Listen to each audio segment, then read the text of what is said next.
Halo semuanya, balik lagi di channel Cerita Si Kucing. Kali ini saya akan bercerita tentang ilmu hitam yang menimpa pada seseorang. Atau lebih spesifik, disebut dengan santet. Kejadian ini tepatnya pada tahun 2005, di mana temanku yang baru saja pindah di kota yang aku tinggali sekarang. Sebut saja namanya Gina. Alasan Gina sekeluarga pindah itu karena ayahnya yang harus pindah tugas. Jadi, mereka tinggal tepat di depan rumahku. Awalnya, keluarga Gina ngontrak di rumah itu. Namun baru beberapa bulan kemudian, mereka pun membeli rumah itu.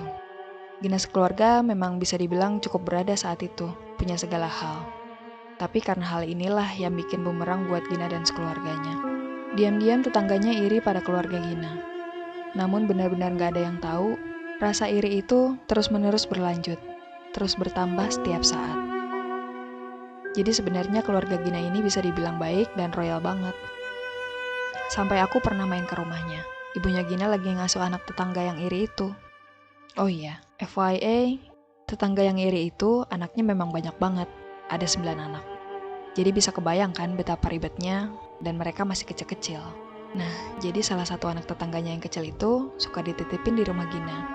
Bukan sengaja, Ibu Gina jadi babysitter cuma karena kesepian aja. Dan kebetulan Ibu Gina suka anak kecil. Maka diasuhlah oleh Ibu Gina. Awalnya bisa dititipin di rumah Gina karena tetangganya ini lagi kerja. Mereka suami istri kerja dua-duanya. Karena maaf, keadaan ekonominya saat itu memang sedang kurang, ditambah anaknya yang banyak. Sekali dua kali, mereka memang menitipkan anak mereka, tapi setelah dari itu malah keterusan. Cuma Ibu Gina yang gak masalah hitung-hitungan untuk berbuat baik kepada tetangga. Tapi sebenarnya ya Gina sudah marah, karena ngapain ngejagain anak orang. Singkat cerita, tetangga Gina ini suka ngasih makanan. Seperti biasa, tetangga suka tukeran lauk atau makan masing-masing. Baik banget kan tetangganya? Sampai suatu ketika, Ibu Gina harus keluar kota karena ada acara. Tinggallah pada saat itu hanya Gina, ayahnya, dan adiknya.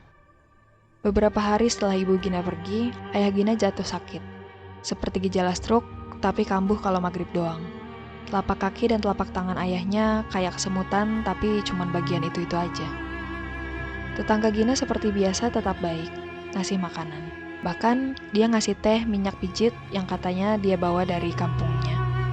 Karena waktu itu Gina panik dan ingin ayahnya cepat sembuh, teh dan minyak pijit yang dibawakan tetangganya itu langsung dikasih dan dipakai untuk ayahnya. Tapi bukannya malah sembuh, malah makin parah. Alhasil, ayah Gina tidak bisa jalan. Jangankan untuk jalan, berdiri saja sudah susah, layaknya orang lumpuh dan gak bisa kerja lagi dan harus menetap di rumah sampai sembuh. Ibu Gina yang jauh di sana saat itu panik ingin pulang, tapi ada hal yang penting yang gak bisa ditinggalkan. Keesokan harinya, tetangga Gina yang lain datang untuk menjenguk.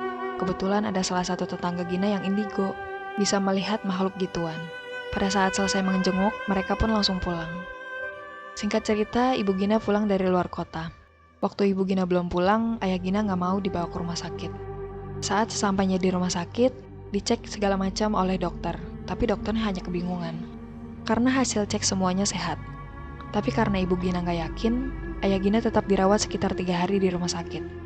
Anehnya, pas di rumah sakit ayah Gina bisa jalan, bahkan bisa loncat-loncat juga. Lalu mereka pun langsung pulang ke rumah. Tapi pada saat sampai rumah, tetangga Gina yang indigo tadi datang, lalu mengajak ngobrol. Tetangga Gina ini menjelaskan kalau dia ingin membantu ayahnya Gina sampai sembuh total. Karena penyakit ini bukan secara medis tapi secara gaib, menurutnya. Akhirnya Ibu Gina setuju. Besok malamnya datanglah Ustadz bersama dengan tetangga Gina yang indigo itu. Anehnya sebelum masuk ke rumah Gina, si Ustadz dan tetangga indigonya itu sempat terdiam di depan pagar mereka. Lalu akhirnya mereka pun masuk. Pada saat itu, Ustadz menjelaskan kalau ini adalah pengobatan secara ruqyah, Islami, bukan ilmu hitam. Ayah Gina duduk, lalu ruqyah pun dimulai. Di situ Ustadz seperti memijit, lalu sambil berkata, "Ini paku di tangan saya, serta ulat buku." Jadi ternyata santetan yang dikirim itu berupa paku berkarat dan ulat buku. Tapi karena Gina takut dan gak bisa lihat, dia ngangguk-ngangguk aja. Selama proses ruqyah, akhirnya ruqyah pun selesai. Tapi ternyata ruqyah dilakukan gak sehari aja. Ruqyah dilanjutkan sampai besok lagi. Saat keesokan harinya, adik Gina teriak nangis sambil lari keluar kamar. Saat ditanya kenapa, Aku ngeliat orang hitam tinggi, Kak, tidur di sebelah papa. Kebetulan adik Gina ini bisa melihat hal seperti itu. Adiknya Gina pun berkata, orang hitam itu suka ngikutin papa. Gina yang mendengar omongan adiknya itu pun langsung merinding. Pada malamnya, Ustadz pun didatangkan lagi, dan sebelum ruqyah, dia pun bercerita. Jadi Pak, sebelum saya ke rumah Bapak, pas di pagar saya disambut sama orang hitam tinggi, dan dia ngomong ke saya, katanya, mau ngapain kamu? Jangan coba-coba datang ke rumah itu dan sembuhin suaminya. Terus saya cuma senyum saja pada sosok itu. Sosok yang dilihat sama persis seperti apa yang dilihat oleh adiknya Gina. Sosok itulah yang dikirim oleh tetangga Gina yang iri untuk bikin ayah Gina sakit. Entah bagaimana caranya, mungkin inilah yang disebut dengan kiriman santet. Lalu Ustadz pun bertanya, Bu, ini jin-jinnya mau saya balikin ke yang pengirim atau dibiarkan saja? Kata Ibu Gina, biarin aja Pak, saya cuma pengen tahu siapa orangnya. Nanti malam kalau Ibu tidur, pasti Ibu mimpi. Nanti di situ ada orang yang bikin keluarga Ibu jadi begini. Ibu akan tahu siapa. Lalu Ibu Gina hanya mengangguk mengerti.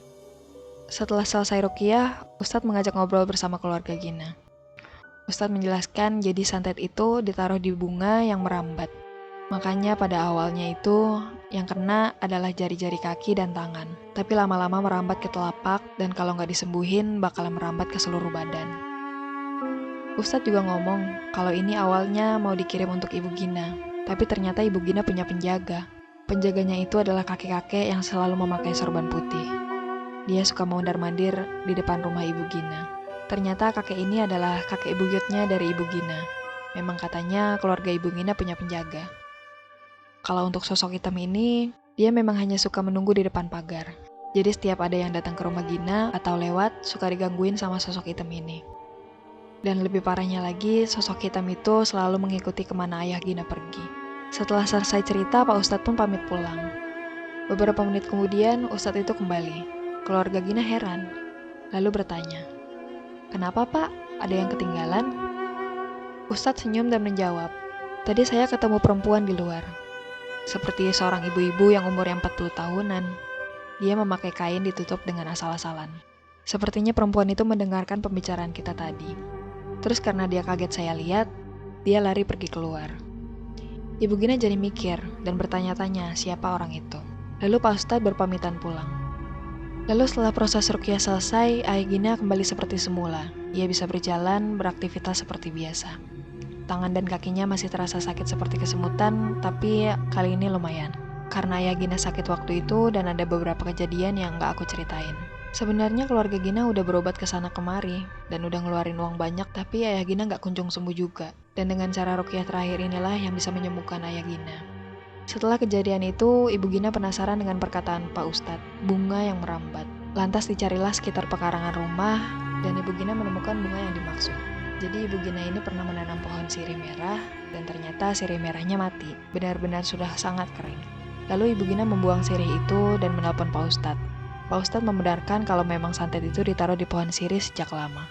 Hanya saja baru kena karena selama ini memang keluarga Gina ada yang menjaga.